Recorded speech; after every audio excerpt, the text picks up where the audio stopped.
Mayor Rothschild said, "Let me issue and control the nation's money, and I care not who writes the laws." So that's one of the most brutal and truthful quotes of all times. People opposing systems can be silenced by financial pressures. That's why if you control the nation's money, you control everything. Now, every generation feels financial pressure, but this time it feels different for some reason. Housing prices and rents, they've skyrocketed to levels that make it hard for anyone to own a home. Basic necessities, they aren't affordable. People are moving back in with their parents. With all the technological advancements, you would think that we'd have abundance by now, but it seems like we're going the opposite direction. So what's happening? What are the central banks doing? The current state of capitalism, it's caused the world to lose focus of why we have money in the first place. Technology serves money and profits instead of people. So it's not about using technology to make our lives better, it's about using technology to make more money. You feel like something is wrong with the system, but you can't really put your finger on it. Your expenses are eating you alive. You can't afford to do the things that you want to do. So why is that? What's actually happening? It's important to understand that a game is being played with your money that you're not aware of. And the reason you don't hear about how bad the financial situation is because of media consolidation. In 1983, 50 companies, they owned 90% of the US media. Now, 6 companies are interlocked with the major banks and they own 90% of the media. It went from 50 to 6. Because the Telecommunications Act of 1996, it reduced the FCC's regulations on cross-ownership. So now Viacom, News Corporation, Comcast, CBS, Time Warner, and Disney, they own almost everything that you see. If you understood how bad the situation is, you'd be terrified because 100% of fiat currencies fail. And this isn't some conspiracy theory, it's history. The US makes money through finance capitalism. It makes money through capital gains, not a real economy that makes things. That's why there's no investment in infrastructure anymore, and it's why the wealth gap continues to grow. What causes inequality? Why do the top 1% own most of the wealth? So here's how money works. All the money that comes into circulation is debt. It's all borrowed. So governments borrow money from the banks, depositing it into central banks, they lend it to other banks, and these banks create loans. And within that process, new money is created. So the loans are given to businesses and individuals with interest. So basically, money is created out of nothing, and interest is charged on top of it. If you think about it, the system doesn't work in the long run because purchasing power can only come from subtracting it from somewhere else. New resources aren't created when the money is being printed, so you have to take it from somewhere else. When governments create additional money and there's no increase in goods and services, all the money in the current market is devalued. So $100 at the grocery store used to buy a lot of food, but now $100 it only buys 2 bags worth of food.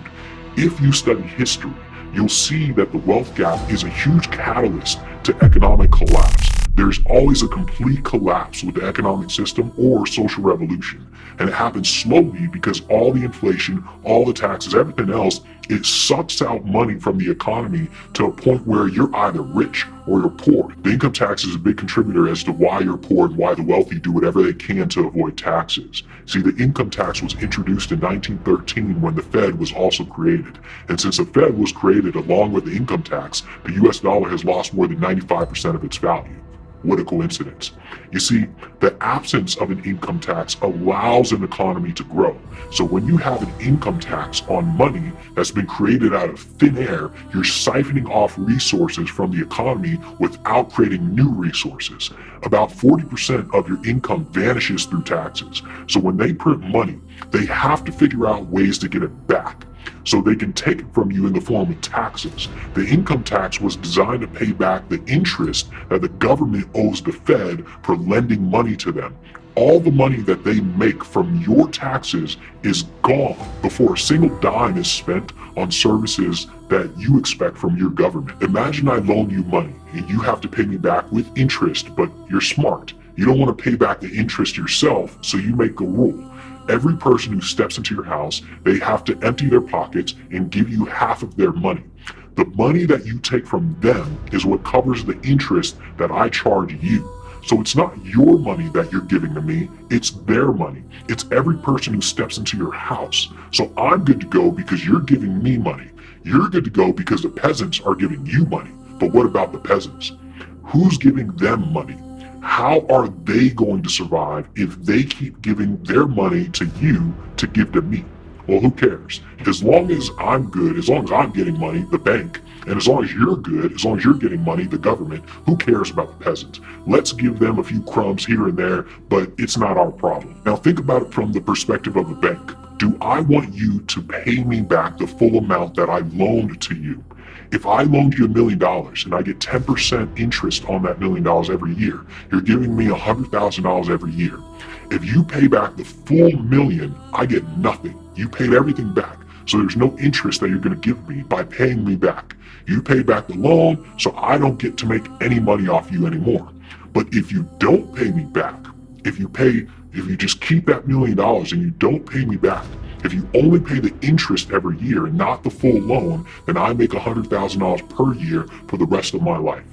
I don't want you to pay me back the full amount of the loan.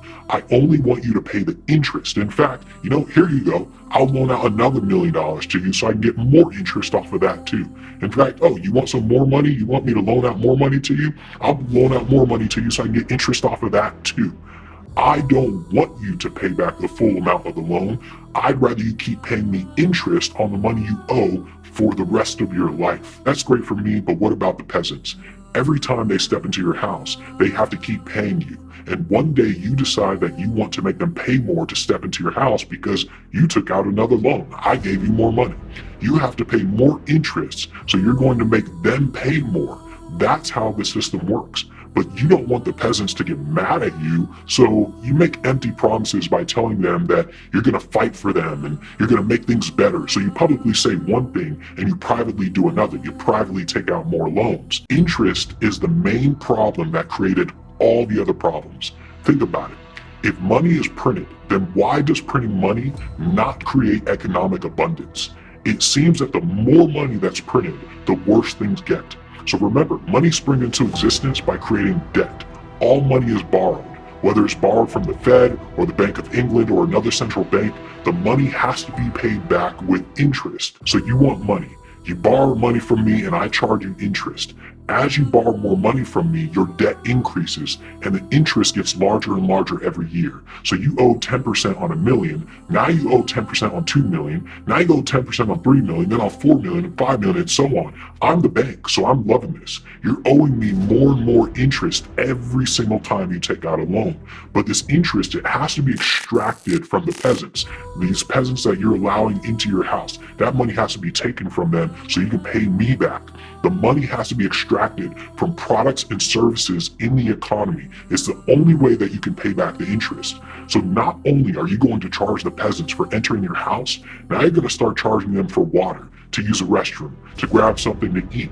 Since money has to be extracted from the economy, people have to pay for everything. Luggage on airlines, checking accounts, drink refills, parking, childcare, an ambulance ride, heated seats in your BMW. We always have to find resources that once were free and convert them into money.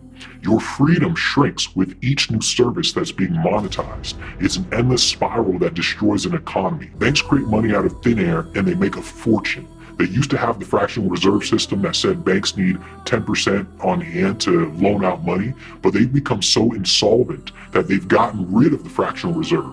Banks don't need to have any money to take out a loan, to make a loan to you, and charge you interest on top of that money that they created out of thin air. At first, they created money out of a speck of dust. Now they're truly creating money out of thin air. All of this creates the boom and bust cycles that you see, the recessions. If they can print money out of thin air and charge interest on money that was created out of nothing, the only way to get that money back is to extract it from the economy. But what happens when you loan out too much money and you charge interest on top of all this money you've loaned out? Naturally, you create a bubble that has to pop.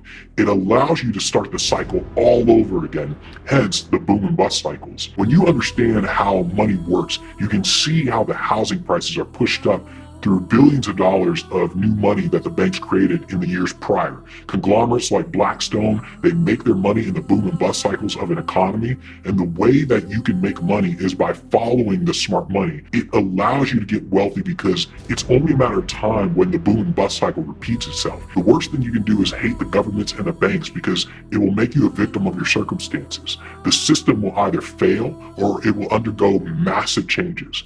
The morale of young people is going to zero because they sense that they have no future. This only speeds up the process. The whole system has nothing exciting to offer for them. So you look around and you see everything leads to nowhere. But that's only because you don't see the opportunities to make money. You don't study history or the failed fiat currencies. You don't study how money works, so you can't see the opportunities to make money. You have to learn to think instead of being told what to think. You're in this predicament because you confuse having thoughts with thinking. If you're waiting for someone to tell you how to think and what to think about, then you're going to end up in the same situation you are right now. If thinking doesn't feel effortful, then you're not thinking at all. Every empire has come to an end, and nobody in that empire thought it would happen to them. They all thought they would be on top forever. Playing the victim doesn't help your situation. If you're going to do something, then focus on obtaining assets by any means necessary. The system is designed to siphon money out of you. You're a peasant. Wake up and understand how the game is being played. This is why George Soros was able to break the Bank of England. He understands how the game is being played, and he refused to be a victim. You have to refuse the peasant mentality of things happening to you and adopt a king's mentality of things happening because of you.